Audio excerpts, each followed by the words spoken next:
वालेकुम dear student. आज जो हमारा टॉपिक है हम टोटली मैस स्पेक्ट्रोमीटर के रिलेटेड डिस्कस करेंगे।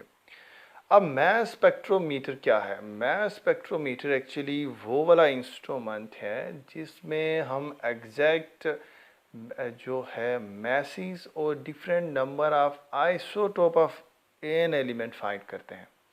क्या हम एग्जैक्ट मैसेज देखते हैं और नंबर ऑफ आइसोटोप एक ही एलिमेंट के फाइंड करते हैं।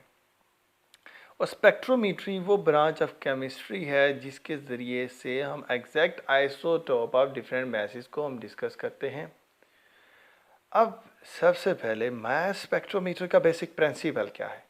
सबसे पहले हम वेपोराइजेशन करेंगे, फिर आयोनाइजेशन करेंगे, फिर इलेक्ट्रिक फील्ड प्रोवाइड करेंगे, मैग्नेटिक फील्ड, आखिर में डिटेक्टर। और मॉडर्न टेक्नोलॉजी में अब हमारे पास एम्पलीफायर भी आ गया है कि हम अपने रिजल्ट को एम्पलीफाई करके भी देखते हैं।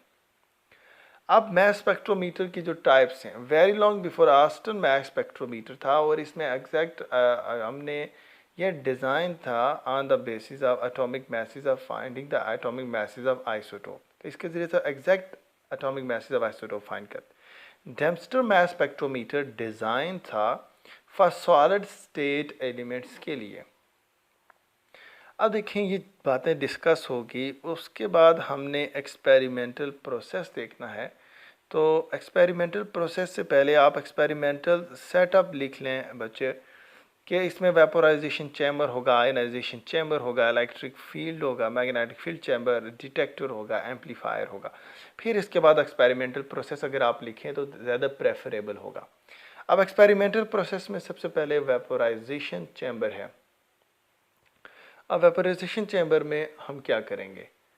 वेपोराइजेशन जो चैम्बर है इसके अंदर हम क्या करते हैं, आइदर सब्सटेंस सॉलिड स्टेट में हो या लिक्विड स्टेट में हो तो उसके वेपर प्रोड्यूस करेंगे। तो वेपर प्रोड्यूस करने के लिए आपको पता है हमेशा हम चीज़ को हीट करते हैं, मगर जब सॉलिड सब्सटेंस के वेपर बनाने हों तो सिर्फ हीट से काम नहीं चलता कि बहुत हाई टेम्परेचर देना पड़ता है और ये कमर्शियली इकोनॉमिकल नहीं है। तो उसके लिए हम उस चैम्बर का प्रेशर इतना कम कर देते हैं 10⁻⁻⁶ टू 10⁻⁷ टॉर कि उनके दरमियान बॉन्डिंग बहुत लूज़ हो जाती है और जो ही हम हीट करते हैं वो फ़ौरन से वेपराइज हो जाते हैं। तो ये कम प्रेशर रखने का रीज़न यही है। अब उसके बाद अगला जो हमारा चैम्बर है that is the ionisation chamber. तो इसमें देखें हम क्या, अब जो आयोनाइजेशन चैम्बर है इसमें जो भी गैसियस सब्सटेंस हमारे पास प्रोड्यूस हुआ है उसको आयोनाइज्ड करेंगे। ये बात तो क्लियर होगी, मगर हम आयोनाइज कैसे करेंगे? यहाँ पे हमारे पास एक फिलामेंट होता है जिसको हम पोटेंशियल प्रोवाइड करते हैं, तो ये इलेक्ट्रॉन बीम प्रोड्यूस करता है। वो इलेक्ट्रॉन बीम यहाँ से जो भी गैसियस सब्सटेंसेस आएंगे उनके आउटरमोस्ट शेल में से इलेक्ट्रॉन को रिमूव करेंगे और सारे के सारे पार्टिकल के ऊपर पॉजिटिव चार्ज आ जाएगा। बात क्लियर हो गई। अब पॉजिटिव चार्ज जब स्पीशी हमारे पास बन जाएंगे तो तब हम इनको इलेक्ट्रिक फील्ड की तरफ लेके जाएंगे। यहाँ पे हमारे पास प्लेट्स होती हैं जिनको हम परफोरेटेड प्लेट्स कहते हैं। परफोरेटेड क्यों? क्यों इनमें होल्स होते हैं इसलिए ये परफोरेटेड हैं। एक्सेलरेटिंग प्लेट्स क्यों? क्योंकि इनमें हाई पोटेंशियल होता है और चार्ज एक्सेलरेट होते हैं इनकी तरफ। अब देखिए यहाँ पे पॉजिटिव चार्ज जनरेट हुए, यहाँ से वेपर्स बने, फिर पॉजिटिव चार्ज जनरेट हुए, इलेक्ट्रिक फील्ड 500 टू 2000 वोल्ट जब प्रोवाइड करेंगे तो पॉजिटिव चार्ज स्पीड से इनकी तरफ जाएंगे और होल्स होने की वजह से यहाँ पे नहीं रहेंगे और सारे के सारे मैग्नेटिक फील्ड में चले जाएंगे।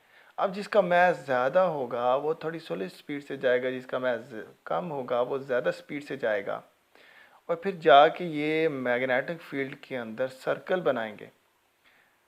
अब जो मैग्नेटिक फील्ड है उसको हम जनरली H से रिप्रेजेंट करते हैं और वहाँ पे आइसोटोप सेपरेट होते हैं M/E वैल्यू की बेस के ऊपर, मैस और चार्ज बेस पे। ग्रेटर मैस वाले आइसोटोप जो हैं उनकी बेंडिंग कम होती है और जो स्मॉलर आइसोटोप हैं उनकी बेंडिंग जो है वो फ़ौरन हो जाती है। तो स्मॉलर आइसोटोप वाले बेंडिंग जल्दी होने की वजह से स्मॉलर सर्कल बनाएंगे और एक ही M/E वैल्यू एक ही सर्कल में इकट्ठे होंगे और जिनकी M over V value different होगी वो डिफरेंट सर्कल बनाएंगे। जितने नंबर ऑफ आइसोटोप होंगे उतने नंबर ऑफ सर्कल बनेंगे। ठीक है, अब ये सारे के सारे H square R square over 2e equation को फॉलो करेंगे। फिर आप ये सारे जाके डिटेक्टर के ऊपर फॉल होंगे, जिसको इलेक्ट्रोमीटर भी कहते हैं, क्योंकि वो करंट को शो करते हैं। जब ये चार्जेस गिरते हैं तो आपको पता है चार्जेस करंट शो करते हैं, तो वो करंट को डिटेक्ट करेगा। तो फिर हम देखते हैं कि वो क्या करता है।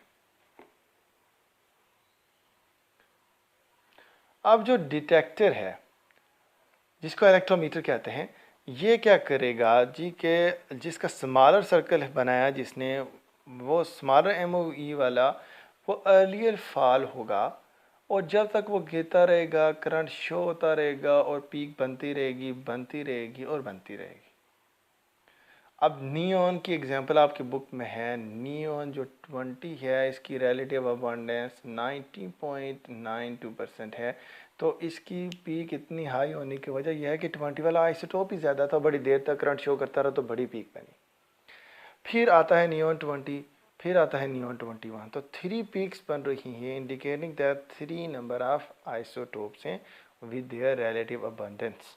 ठीक है, अब हम ग्राफ को देखेंगे कि ग्राफ हमें बताता क्या है। अब ग्राफ के अंदर देखें तो 3 डिफरेंट तरह की बातों को आप नोट कर सकते हैं। देखें, this is the height of the peaks. तो height of the peak abundance of isotope बता रही है। ये ऑब्जेक्टिव के लिहाज से इंपॉर्टेंट है, इवन के इंट्री टेस्ट ऑब्जेक्टिव के लिहाज से भी इंपॉर्टेंट है।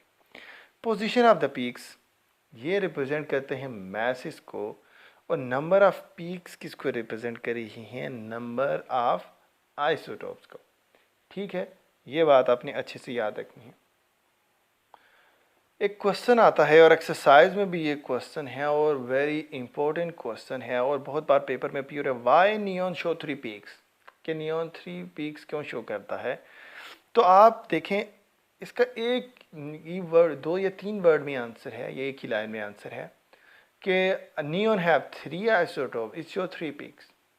मगर जब आप इस तरह लिखेंगे तो आपको मार्क्स बिल्कुल नहीं मिलेंगे, आपने मैनिपुलेट करना है। तो हम क्या कहेंगे, जब भी हम आइसोटोप ऑफ एलिमेंट को मास स्पेक्ट्रोमीटर में एनालाइज करते हैं तो डिफरेंट नंबर ऑफ पीक्स आती हैं, उनकी अपनी रिलेटिव अबंडेंस होती है, हर एक का मास अपना अपना होता है। और जैसा कि हम जानते हैं कि नंबर ऑफ पीक्स जो होती हैं ये नंबर ऑफ आइसोटोप्स को रिप्रेजेंट करती हैं, और नियॉन की 3 पीक्स हैं जो रिप्रेजेंट कर रही हैं कि नियॉन के 3 आइसोटोप हैं और उनके रिस्पेक्टिव मैसेस और रिलेटिव अबंडेंस जो है वो ग्राफ में दी हुई है, और आप जो है वो ग्राफ को प्लॉट भी करेंगे। ठीक है, ये बात आपने अच्छे से क्लियर करनी है। जो ग्राफ हमने बनाया था उस ग्राफ को भी बनाना है और ये इसको इंडिकेट करना है। अब आगे एक क्वेश्चन आता है एक्सरसाइज में, ये भी वेरी इंपॉर्टेंट क्वेश्चन है कि why no neon atom have mass 20.18 AMU। तो इसका आंसर ये है, देखें 20.1 AMU एक्चुअली किसी एक नियॉन के एटम का मास नहीं है, बल्कि ये एवरेज एटॉमिक मास है। अब वो कैसे फाइंड करते हैं, हम एक आइसोटोप लेते हैं, उसकी रिलेटिव अबंडेंस से मल्टीप्लाई करते हैं, प्लस दूसरा आइसोटोप उसकी रिलेटिव अबंडेंस, प्लस तीसरा आइसोटोप उसकी relative abundance divided by the 100, जो मास आता है this is called average atomic मास। यहाँ से ये क्वेश्चन पे आता है व्हाट इज एवरेज एटॉमिक मास, तो यही एग्जांपल और यही आंसर फिट होता है। अब चूंकि देखें 20.1 AMU average atomic mass is of all the 3 isotope with their relative abundance से आया है, तो जो 20, 21, 22 है वो individual atomic mass of each isotope है और ये एवरेज एटॉमिक मास है। So no neon atom has 20.18 AMU because it is average atomic mass. ये आंसर आपने अच्छे तरीके से अप्रोप्रिएटली एक्सप्लेन करना है। ठीक है डियर स्टूडेंट्स।